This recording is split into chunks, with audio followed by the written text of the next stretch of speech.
Okay, my name's Zakashi, guys, and in this video here we got a discussion video, but it's gonna be me listing 5 mechanics that I think are the best in Dragon Ball Legends. Now, I could have gone many ways about this, but I feel like there's certain mechanics that are just really good and also consistent. So there's some mechanics that are insane but you won't see a lot, but if they were on maybe the right character they would work a lot more effectively, but because they're on a certain character they're not as good. So for the argument's sake, I want to give an example such as Tien. Tien's mechanic is good, but on Tien it's terrible because nobody's using Tien. But also looking at his mechanic, you have to really look at everything that comes with it. So for example, it only works if there are 3 enemy battle members alive. And I think that's a big nerf to say that it's not even that valuable, specifically because you have to use Tien. So for argument's sake, I was thinking of it from a, is it good just because it exists, or is it bad because it's on Tien? So for this video, I want to emphasize that if the mechanic is exclusive to one character, I'm going to be taking that mechanic in respect to that one character.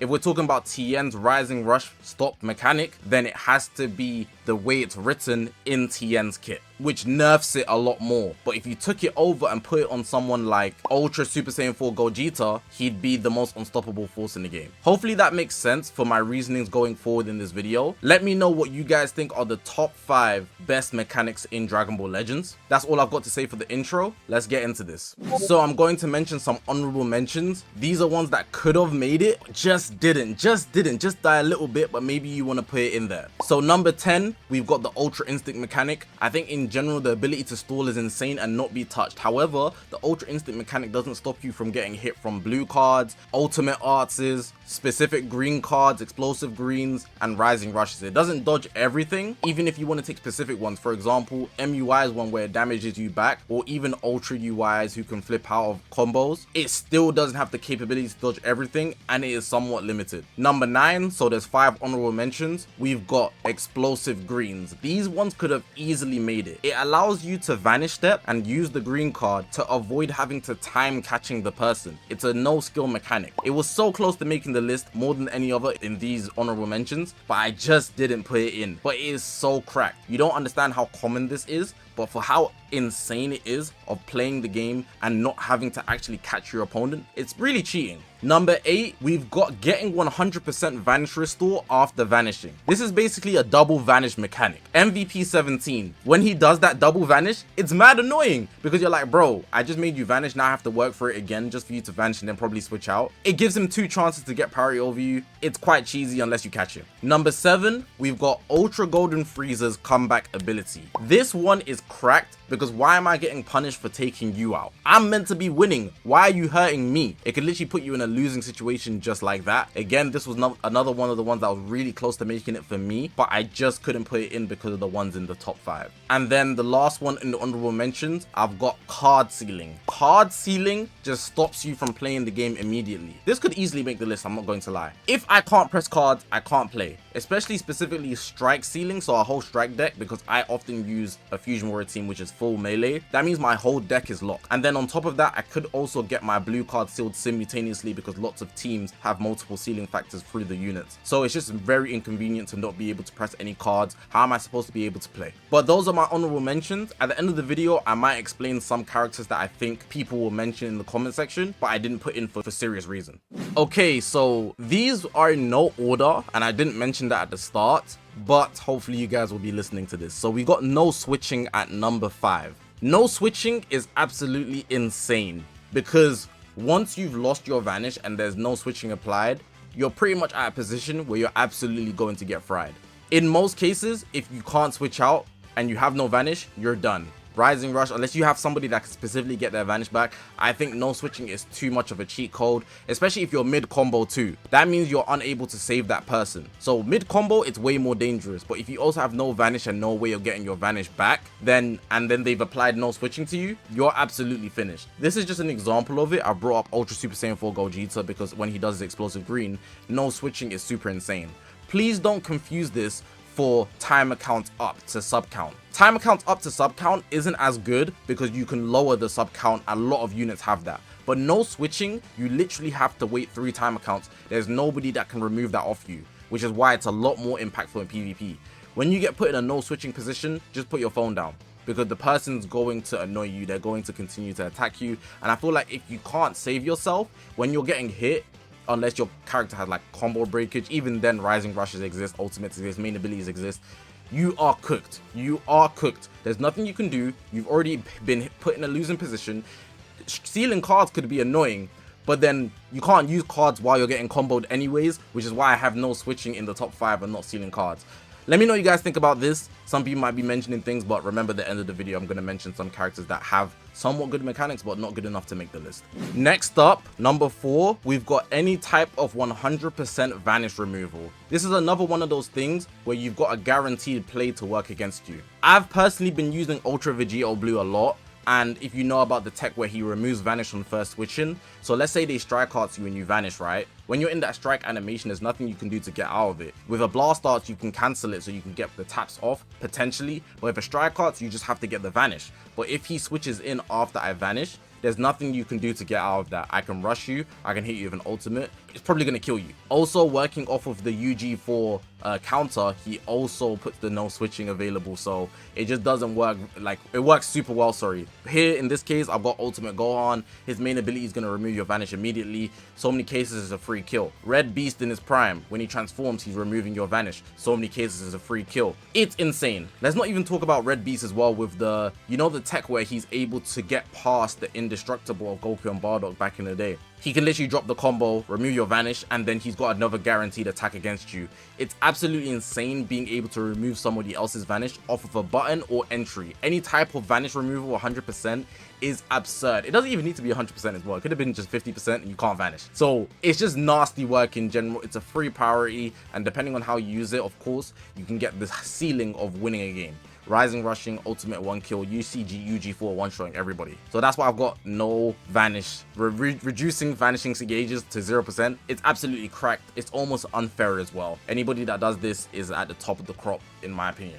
Number 3, with my most favorite mechanic in the game. This is my favorite mechanic in Dragon Ball Legends, and people don't understand how valuable it is on a consistent basis. We've got Blast Armor. Blast Armor is super important nowadays. Almost everybody has it, and when you don't have it, you're more time going to be a ranged unit suffering from strike units just being able to go through your cards. So if you're a ranged unit and you're using only blast cards, the only way to really stop this is to have the anti-blast mechanic, which only one unit has, and then you'd have to increase your anti-blast damage to like 200% to nuke people and be type advantage. In most cases, the blast armor is going to get you through, get you that priority, and it's insane. Most units already have cover knot on top, so having blast armor to start your combo is too important. Almost everybody has it. Every top 1 character in the game often has blast armor. Very rare that a top 1 unit in the game does not have blast armor on strikes.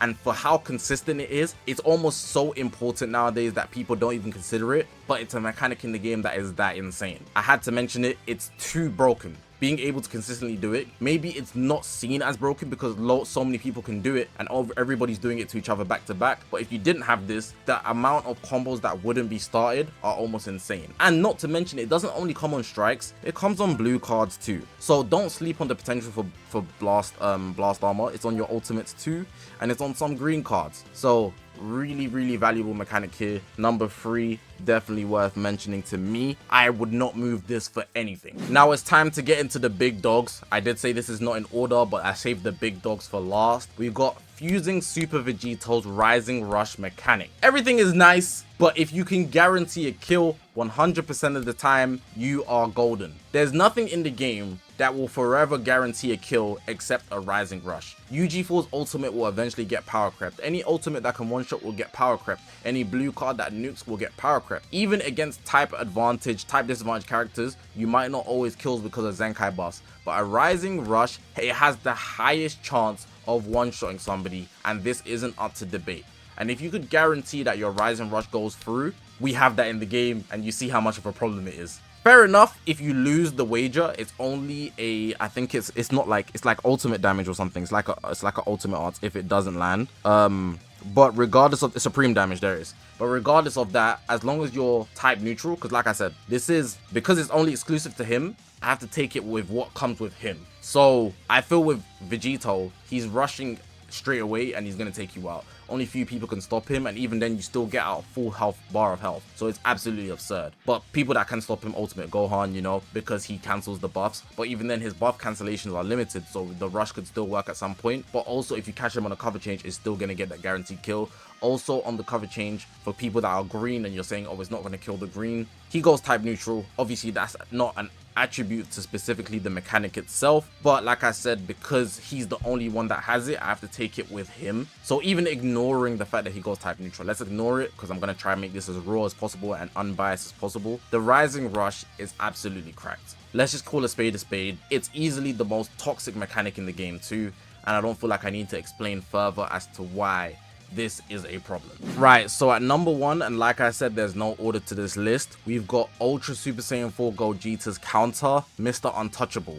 The fact that he can just counter every single art card in the game is absolutely absurd. Strikes, blast, blues, greens, awakened, ultimates. It doesn't matter what you throw at him, if his gauge is full, he will backflip out of that joint and he's going to blink. It's absolutely insane. There's a lot of other things that come with it as well, and this is a character exclusive one, so I'm going to mention it as a character exclusive. So obviously it can work from any state. Let's first of all emphasize that even on a cover change, if your character has cover note and he is gauge fill counter ready, he switches in, he's able to counter. He's able to counter immediately. You know, it doesn't matter that you have cover note. It prioritizes the counter. And I think that's dumb. You know, obviously it's not going to stop a Rising Rush, but for it to be able to counter off cover change as if he was on the battlefield is absolutely absurd, because if you know he has his counter field on the sideline, you can't use any of your heavy hitting attacks besides from a Rising Rush, because he will stop it, and that is absurd. The only thing that can stop him is like a Rising Rush, or if you have no switching activated to hit something. Outside of that, he's going to protect himself. But then on top of that, obviously this is a character exclusive, so I wanted to talk about things that activate. When the counter activate, he's going to draw cards. He's going to get ki from it. Strike damage goes up. He destroys all your enemy cards. No switching, you know. These things that activate are just super insane with the counter. It's like a package deal with the counter. And I think that's what makes it so insane overall. I'd even include the fact that it seals Rising Rush, I think, and main ability. No, the gauge fill seals Rising Rush. We're not talking about that though. Actually, it does really come with it though, but the main ability sealing is already insane in itself. So you're pretty much super protected with this counter. I don't know if it's the best thing we've seen in the game, maybe Super Vegeto's Rising Rush, but boy, every single game I play, 98% of the games I play are UG4 ridden. He's that dominant in the game to the point where you can't play a game without not seeing him. So I gotta put him on that list. He is nuts, man. UG4's counter is the last one I'm mentioning, but let's get into some other mechanics that I didn't mention because of specific things. Okay, so the first one, we've got Ultra Hit, and this is a debunk for why he's not on the list, because Ultra Hit's time skip is insane. Yes, it is insane, but it comes with a nerf at the value of getting your time skip, which is why Ultra Hit hasn't aged well. On its own, it's good, but when you consider the fact that he loses 50% damage inflicted because it's restrictions with the time skip, he doesn't do major damage outside of the fact that he can hit his ultimate arts. So his ultimate will be fine in the time skip. It says excluding ultimate arts, but every other bit of damage you do won't be that major, which makes it just like a regular combo. It can be a guaranteed kill, but you still have to work through it and spawn it through a green card, which a lot of people are expecting, which is why it's not on the list. The mechanic as well, stopping time alone, is good, but if it didn't come with these restrictions, I would then say it's good, but because it does, I can't respect it on this list. He's also the only person that has it, so like I said, because it's only exclusive to him, I have to respect it in accordance to him, and because of that, he's not a unit that makes the top 5. Well, his mechanic is not a top 5 mechanic in the game, at least to me. Next up, we've got Ultra Super Saiyan 2 Gohan, and this is in reference to his anti-blast. So you know he carries 2 blast arts, and they nullify blast armor for the whole team. Now I feel like this isn't consistent enough to make top 5 worst, like you know, our best mechanics in the game, you know, as in like they're doing so much. It's super annoying to deal with, don't get it twisted, but if it was every blast arts and just for him, I would respect it a lot more. But it's not as consistent as you'd think. You don't know when it's gonna happen for the enemy, which is annoying. So if I'm fighting Gohan, I don't know when he's gonna hit me. That makes it annoying. But then from a using it perspective, when you need one, you might not have one, so you can't bank on it. and that makes it, to me, not a top 5 mechanic in the game. It's obviously super insane, and like I said, if it was something that he could do every single blast art, boy, he cancels out blast armor completely shut down, which is one of the best mechanics in the game, like I said, in my opinion. But because it's not consistent, I don't have it top 5, and the honorable mentions also just overshadow it in my opinion. This one is not really a debunk, I'm just mentioning it for sake. I already said no switching is in the honorable mentions, and in this guy's kit, if somebody tries to be saved, there's no switching applied, which is what makes it OP. It's not the simple fact that he stops you, I think it's the addition of no switching that makes it super toxic. So I already want to point out that this guy's been partially mentioned with the no switching aspect, which was in I think it was in the top 5. So yeah, he's good, you know. It's just that it's no switching is not exclusive to him. It's not really the switch back in, it's really the no switching applied, because if you hit an ultimate, a lot of people lower sub counts nowadays, which basically counters the whole of his kit. But the no switching is not the same as lowering sub counts. Do you get? Here we have Gold Freezer and their ability to stop rising rushes. Now this one could have been up there, but I feel like it should just be consistent. I think for the time it was so insane, even if it was 1. But with now fusing Super Vegito being able to rush so easily, I feel like there needs to be multiple times that this can occur. It can only occur once, right? And you can really just wait until the gauge empties. I know the gauge does refill when he's last stand, but it's also avoidable. So, you know, you can get him in, like when he presses a card. It's not like UG4 is untouchable where it activates no matter what stance he's in. It's in the state where he has to, you know, be free. He can't be as fluid as UG4 or freely pressing cards and stuff like that. It has to be very specific, so I feel like it's a lot more avoidable, which is why he didn't make the top 5 or the honorable mentions. It's not a bad mechanic at all. It's actually one of the better ones in the game, but I feel like because it only activates once, with the multiple rushes happening nowadays, and in the sense that you can't be as fluid as, for example, UG4's counter, it isn't as valuable to me. Back to Tien's mechanic, I feel like I didn't explain it properly at the start, even though I did give an example. I wanted to give a more like visual example so you can see exactly what's written in his kit.